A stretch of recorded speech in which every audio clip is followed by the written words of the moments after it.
Hey there, my name is Cole Adams, and you are watching the best college basketball podcast out there that covers the entire sport of college basketball, brackets, bubbles, and bid stealers. Now, here are your hosts, Sam Fetterman and Jonathan Lidskin.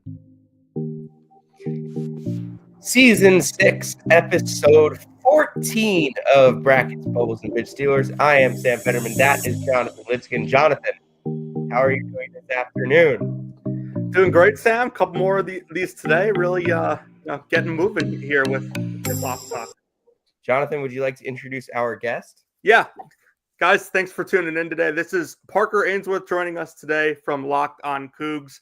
It is our Houston preview of tip-off talk. So, Parker, thanks for joining us. How are you?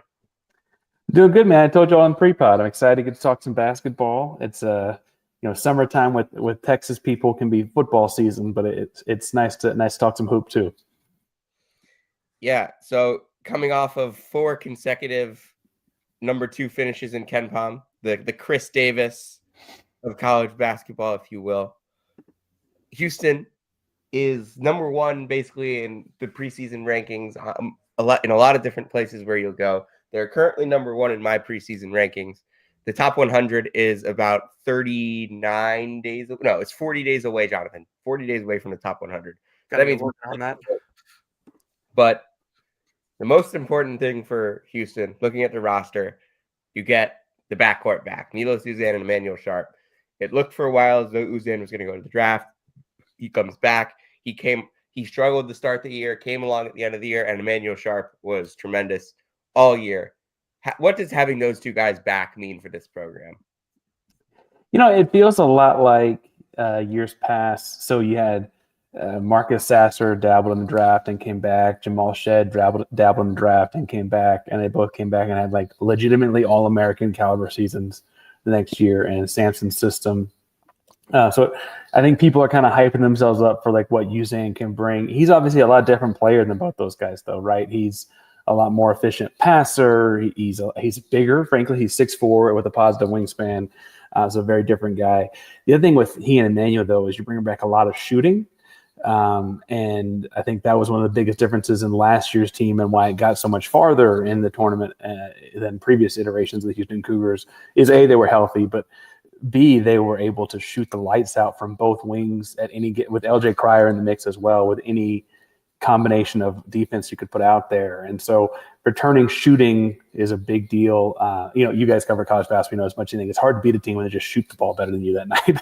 And so you got 2 guys both come back over 40%. Both guys that are seniors. Emmanuel's been here since he's a freshman. And then Milos has been in the Big 12 since he was a freshman, right? He started off at Oklahoma. It's nice to have that kind of veteran leadership in the backcourt. Guards are so important to what Sampson does. So good to have some guys that have been there before.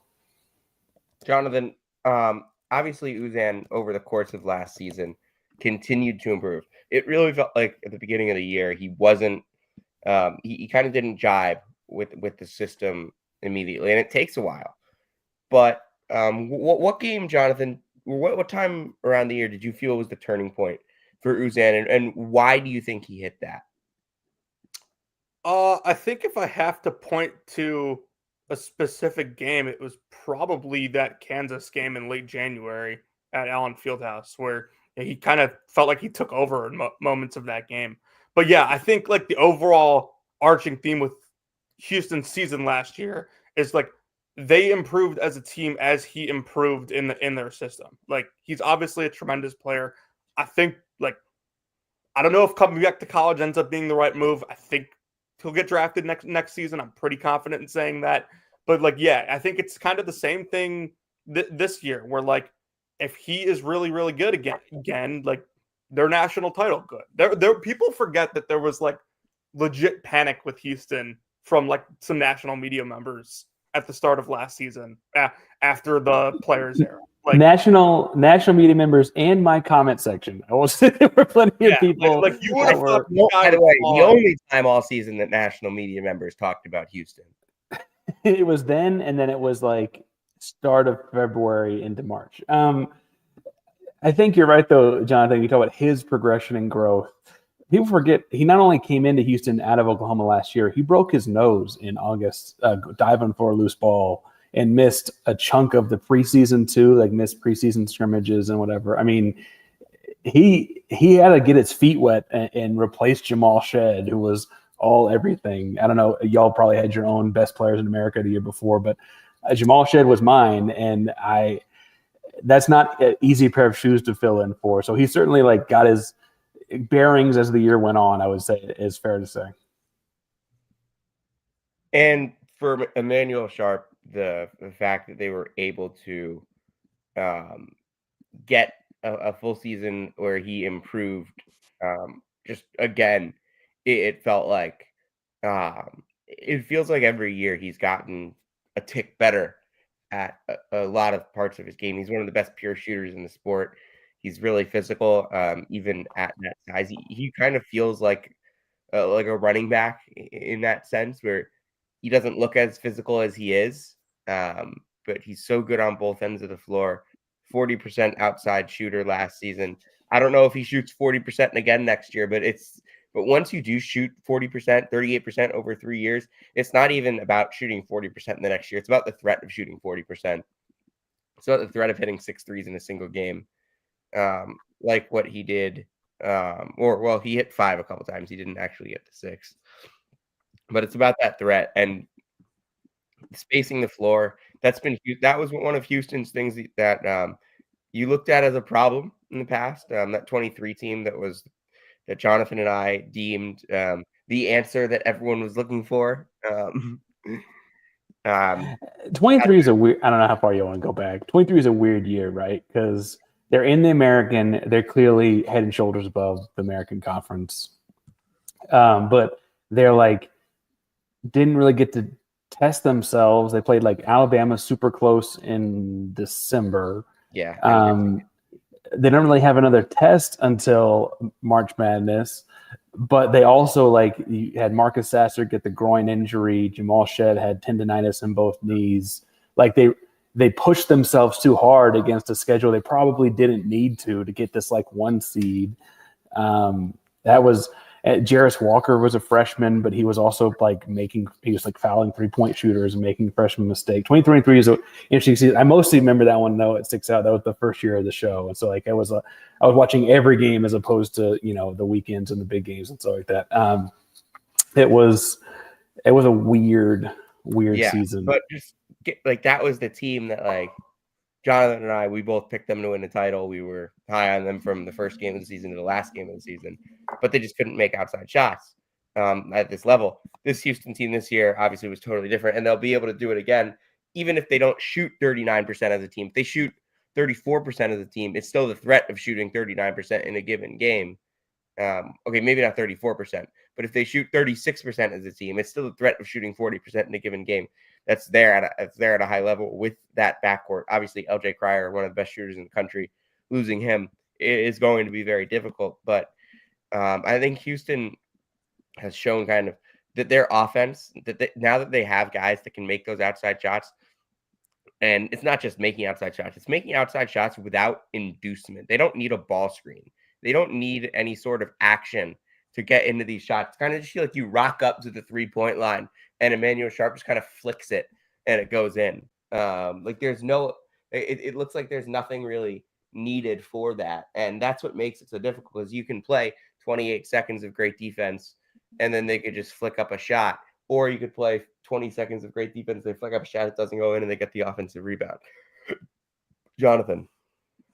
Yeah, with Emmanuel Sharp specifically, you watch him shoot, and his mechanics are not great, but he makes up for it with a quick release. And obviously, if you do something enough a certain way, it's more than likely that you're going to be good at it. And that's the case with him. But what really stands out to me about Emmanuel Sharp is how much credit he doesn't get for being as complete of a player as he is. Specifically on both ends of the floor. You think back to last year's team, and you name the elite defenders on that team, Roberts and Tugler and Uzan, but Sharp is an elite defender in himself. He forces a ton of turnovers. And then on the offensive end, he is really a complete player on that end too. He gets to the rim, he gets to the line. We obviously know what he can do from the perimeter. So I think the only criticism you can give at this point to him is the optics of his game aren't what you normally see. Yeah, the guys on the roster, they call him Crash. He's always throwing his body around, and he really he throws his face into everything. I mean, he played a couple weeks with a bum ankle last year and ultimately took a week off. He it's not always aesthetic like you're saying, right? He's diving on the floor. He's shooting sometimes questionable threes, and he has got like the funky release that you're saying. Where his body like bends and like snaps in when he does shoot. He likes the right wing a lot more than the left and stuff like that, right? But when you look at this team, right, you're returning 3 starters of a team that we've been saying a Locked On Cougs was 65 seconds away from a national title, and you return 3 starters, and he's the one starter that's a senior that's been at Houston the whole time. He's going to have a lot of even if it doesn't come out statistically, he's going to have a lot on his shoulders with the team next year. And ultimately, there's you guys are podcasters, the storytelling of that, right? Where he had the ball in his hands at the end of the game last year. The redemption arc of that's going to be pretty cool as well, because he is that senior leader with next year's group, and there's a lot of high expectations for next year's group. Moving on, talking about the rest of this backcourt, you've got Mercy Miller, who Jonathan liked last year. Kingston Fleming's coming in. But the most intriguing newcomer is Isaiah Harwell, a freshman that's going to be a guard/wing for this team. Jonathan, you've watched a lot more of him than me, but I've been impressed with what I've seen. Yeah, I think that one of the things that Kelvin does specifically so well, both in the portal and with recruiting freshmen, is getting guys that fit the way that he wants to play. Kelvin's never been a guy that's going to mold a system or a roster or around his players. He just gets guys that can play in his system right away and plugs them there. And I think that's the kind of the same thing with Isaiah Harwell, physical wing guard, gets to the rim, relentless defensively. He is every bit as his ranking advertises, and I believe should start for this team, unless Parker might know something about one of these sophomores returning that we don't at this point. But Harwell's a super talented kid. I think with Milos and Emmanuel as your other starting backcourt guys, you're a lot more open to seeing Houston start him as a freshman. He'll probably compete with Mercy for that starting spot. Houston's going to probably end up starting at least one other freshman in Chris Sanak. I've been calling him the power forward, JoJo Tugler as the center, but they're both going to start whichever position you call them, right? And Sanak is currently at Team USA U19 camp or whatever, where Harwell is with the team working out the summer. And Harwell's thing to me is he's a more pro-ready version of so many of these guys you mentioned that fit the system, where he's long, range defender, hyper-aggressive, smooth offensively, can get a basket in one-on-one, and they run a lot of pro kind of offensive stuff where he'll get those opportunities.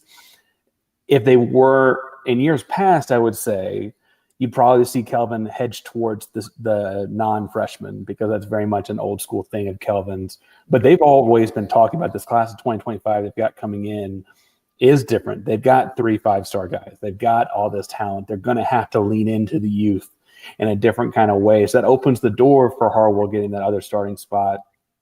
So right now, I think just because he's a bigger, rangier defender, he gets the nod.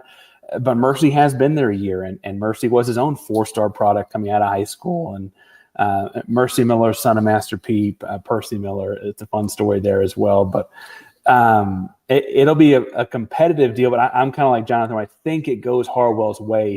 He's already built for the system. They pulled him in intentionally. So I'm with you on that. And you mentioned the front court as well, Chris Sanak and JoJo Tugler. Jonathan and I, we've been talking about JoJo Tugler as the single best defender in college basketball for a little bit of time now, because who doesn't like him? There's nobody that doesn't like him. He's got a 7-foot, 75-inch wingspan. Go gadget. Jim Root, he loves the phrase go gadget arms when it comes to the Houston defense, because no matter where you are on the floor, it feels like there's a hand in your face no matter where you go. And that's JoJo Tugler to a T. No matter where he is on the floor, he's going to have a hand in your face, whether he's on the perimeter, whether he's in the post, whether he's guarding the inbounder. He's going to have a hand in your face. Sometimes it works. Sometimes it costs you points in the national championship game. Sorry, in the Final Four. But the thing about I forgot that happened. Well, the deal with that range, though, that you're talking about, and you mentioned covering the inbounder, because he's 6'8", he athletically moves much more like a 6'8" and change kind of athlete with the wingspan that essentially makes him the same standing reach as a 7-footer with 7-foot arms. And that I think throws people off when they see him walk in the gym. Is, you're looking at the lines of their heads, and Houston's got no real center. They don't have anyone that's 7 foot or the Malak guy from Duke last year in the Final Four game. They've got none of those kinds of bodies. They play Florida to tooth and nail to the finish. They don't have an Alex Condon or whatever, right? But the wingspan makes up for it in a way that he also gets to be this 6'8" athlete on the perimeter, defending, help side, the 2-step gallop from the backside to help the block and that kind of stuff. He's really versatile in that kind of way. And frankly, Houston's lucky that he's coming back in a lot of ways. He did have some people talking about him in the NBA draft. I think had his offensive I would have taken him in the NBA draft. I think had his offensive game shown a little bit more development between freshman and sophomore year, he might have had the nod. I think he needs to show off a little bit more there to get that first-round grade. Guys want the first-round grade, right? That's part of the deal there. People also forget he broke his foot his freshman year and missed extended time at the end of that season, the 2023-4 season. But he didn't, I guess, win Naismith Defensive Player of the Year last year. He's got to be the favorite going in to the 2025-6. I would say we're already in 2025-6, but Kalkbrenner. Yeah, Kalkbrenner got it last year. I wouldn't have given Kalkbrenner over even the Duke guys at that point. Well, I think the Duke guys probably had some cannibalization of the votes, right? It's how do you pick one? Cooper was honestly. I would probably look at Meshack just as much as I would look at Kalkbrenner. And okay, once we get to the Iowa State preview, I'm going to talk a lot about Joshua Jefferson. But Joshua Jefferson, that's my guy. That is my guy. I will say Houston, Iowa State have a lot of respect for one another because they're so similar as programs, right? Crazy tough defense, guard heavy, coaching aggressively. Very similar programs in a lot of ways. A lot of respect between the two. They're frankly the best test for Houston since they've been in the Big 12 consistently. Yeah, and I agree with that just because of what the programs are. The programs are iron on iron type teams in the way that they play because they are both these super physical, well-coached groups. I wrote about this last year in one of the Rise and Shines. It doesn't feel like Kansas has the same level of is just functioning as a program at the same level as those two right now. Iowa State and Houston are at the top. Arizona's been great as well. We'll talk Baylor a little bit later tonight, but Kansas isn't even bringing in the same amount of talent as Houston at this point. Darren Peterson aside, these last couple Kansas teams have not been close talent-wise to Houston.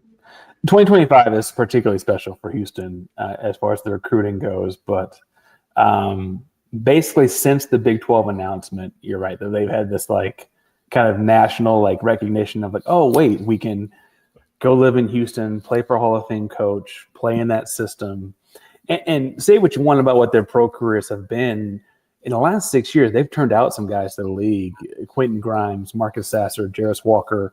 And Jarris is hurt, but he is on an NBA Finals Pacers team right now, right? I mean, they're doing all right with that kind of aspect of it too. And it takes time. It doesn't just happen overnight where you see tons of pro success out of your program. It literally feels like 7-8 years ago people were talking about how Duke wasn't turning in good pros, and now you look all over the league and Duke has plenty of guys that are routine all-stars. Well, and they leave so young, right? That's part of it too. Didn't have a single player in the league.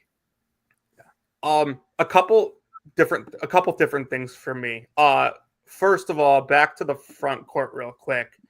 If you are a college basketball fan and you're not a Houston or like Florida and maybe Kentucky fan, and you think your team's probably going to be the best rim protecting team in the country next year, you're probably going to be wrong. Like Houston is the rim protecting could be insane next year with how long Sinak is and how athletic he is, and then obviously Tugler, and the couple guys behind them too. And then the other thing is like I think that there are a couple teams that will contest that for sure. Okay. You're probably right about that, though. And then the other thing I was going to say is, like, Sam, we've talked about a lot how, like, we're not going to see 4 teams or whatever it was with a net rating above 35. We're not going to see 6 teams with a net rating above 30 again like we did last year. But, like, there's a chance that this Houston team is just, like, way better than everyone else. The challenge of Houston's going to be in those kind of statistics. And Ken Pom loves Houston, so I should probably not complain about statistics. They play an incredibly, y'all know basketball, they play an incredibly slow pace, right? And so, like, the net rating stuff, there might just not be the possessions always to accumulate a gigantic margin of victory week in, week out. And they squeaked out some close ones last year. They had a weird game at UCF where they won at the buzzer against UCF. Everyone has those games too. It's college basketball. It's part of the fun, right? But I would say Houston's feeling pretty confident in their rim protection. You mentioned Sinak and Tugler. They're both incredibly athletic, so they can cover your power forward or your small ball 5 or whatever and still get to the rim like a traditional center would. They don't have to be parked in a lane in a 2-3 zone like Hakeem Warwick used to be or whatever, right? Hasheem Thabeet or whatever your old school big is. They can play on the perimeter and still get back to the basket. They got guys coming off the bench like McFarland and Khalifa Sacco, transfer from Sam Houston State, who are more of the 7-footer, the old school build. Those guys, I think, are more traditional. They need to be close to the basket. McFarland was a pretty good athlete in high school, but he had pretty major leg injury last year and missed the year. So we'll see what he looks like coming back. Sacco is a pretty traditional 7-foot, 7'1", gigantic kind of guy, 5th-year guy to Sam Houston State. He'll be a bench big. And then everyone loves watching Ced Lott play. I don't know if y'all have seen Ced Lott. He's 6'9", he's like 265 and like shredded. He's just a freak. He was getting some minutes in the NCAA tournament 2 years ago, right? When they were like when they were injured and beat up a little bit. He covered Hunter Dickinson one year. Yeah. And that's kind of the last thing I wanted to go over. The unfortunate reality with the Cougs over the past few years has been the injuries. It was Terrence Arsenault and JoJo Tugler 2 years ago. It was everyone a couple years out. It was Tremont Mark. It was Sasser as well. This year was really the first year that they were healthy in the tournament. And they came, as you said, 65 seconds away from winning a championship. Does it worry you at all that they didn't win when they were fully healthy? And do you think that there's a possibility that, especially with how old Coach Sampson is getting, that they missed what was going to be their best chance? I don't know that I worry that they're never going to do it. I think there are fans like that, though. I'd be lying to you if I didn't think there were anyone like that. I don't think I'm in that vein for a number of reasons, including like their recruiting has ramped up so much to where they're such a powerhouse recruiting machine lately. I will say last year felt special for a number of different ways. The Final Four was in San Antonio, 2 hours away, right? You had guys that were like seniors, like Jawan Roberts had been there forever. LJ Cryer was from the Houston area, went to Baylor, transferred back to Houston when they moved to the Big 12 because he wanted to play at home. It was a particularly special group. But truthfully, we said Jamal Shed was a particularly special player the year before. Marcus Sasser was a particularly special player the year before. Quentin Grimes, when they got to the Final Four in 2021, was a particularly special player, right? Ladiki Giroux, Charles Carlton. They've got a bunch of guys that you could go through that route with. I do think that last year would have been special on those storyline kind of aspects to it, but I don't think they're a team that's never going to get back. As beat up and injured as they were, in 2024. Jamal Shead goes down with the ankle injury in the Sweet 16 game, but they were winning that game when he goes down. They lost it by 3, and they had a shot at the buzzer that would have tied it up. They were kind of a favorite to get to the final that year as well. So even with Arsenault and Roberts was getting his knee drained once a week, and Tugler and with the foot that year as well, they still found a way to be, tooth and nail with it down the stretch. I don't feel like they're never going to get back to anything like that. I think that the shame in last year is really more in like how special that experience would have been and unique that would have been to win it close to home like that in, a sea of 65,000 people or whatever it was. It was I was at the Final Four. That Houston crowd showed up. My God. Like I was walking the Riverwalk the night before. No red. It was all blue and orange and blue and white and blue and orange. There was a little sprinkle of red. But man, I would hate to have been sitting in that traffic going from Houston to San Antonio that day. Yeah, and I think the other thing too with Houston being if you want to get to the nuts and bolts of it, Houston being the late game meant they tipped off at about 9:00 local time. You could have left the city of Houston at about 6 and been in your seat. That. No, because it's 8:00 local time. So then 5:00, it would not have been crazy for people to have made a day trip out of going to the Final Four, gone home, and then made a day trip out of the title game. And that's the unique thing about San Antonio for Houston. And to be fair, the Final Four was in Houston. Purdue fans, get ready. 2023, was it 2023 that Houston was a host, and that was the Jarris Walker year, yeah. And so they thought they were going to make it that year and get to play at home. So we'll see where they end up as far as that kind of stuff goes next year. The Final Four is in Indy, and then there is a regional in Houston, but there's some technicality that Houston's trying to fight where they may not get to play in the Houston region necessarily. Are you the host? So Houston's the host school, and it's definitely being played at the Toyota Center. I think that means they have to play a regular season game at the Toyota Center. They currently have one regular season game scheduled there. What the AD is trying to do is they're trying to pass off hosting duties to like Rice and Texas Southern or somebody else to technically, because it's not on their campus, it's at the Toyota Center where the Rockets play. They're trying to bump that over and get to play in Houston, but obviously that is not set in stone. And Rice and CSU, they don't have to do that or anything like that. The Big 12 has said they're not going to do it, so someone else will have to pull the hosting duties there. And there is some financial responsibility if you're hosting, I guess. But regardless, I think that's the part they missed out on last year. Was next year the story will be going to Indianapolis, which was where the Final Four was in 2021, right when they got to the Final Four that year with Grimes and young Marcus Sasser and those guys. So we'll see how that shapes out. But I don't worry about it not happening or anything. I think they're kind of knocking down the door. We saw the thing Houston fans have talked about a lot is like people forget about it because it was like the early 90s. But Duke went to 7 Final Fours before winning it in their 8th, right? Like it doesn't mean it never happens. It just takes some time sometimes. And that was a whole different, tournament even back then. It was more selective in the first place. But I feel like people feel like they're getting close. And obviously it's hard to get closer than 65 seconds with the ball in your hands. But that's the way it goes. They get a hell of a coach in waiting too. That is, I can almost guarantee is probably going to get to one. All right, Jonathan, you want to take us home? Yeah, if you came to hear about Tyler Self and where he's working, you came to the right place. If you came to hear about the Houston Cougars, you came to the right place. And if you came to hear about the latest happenings with Caleb Grill, you came to the right place. This has been season 6, episode 14 of Brackets, Bubbles, and Bid Stealers. We'll see you next time.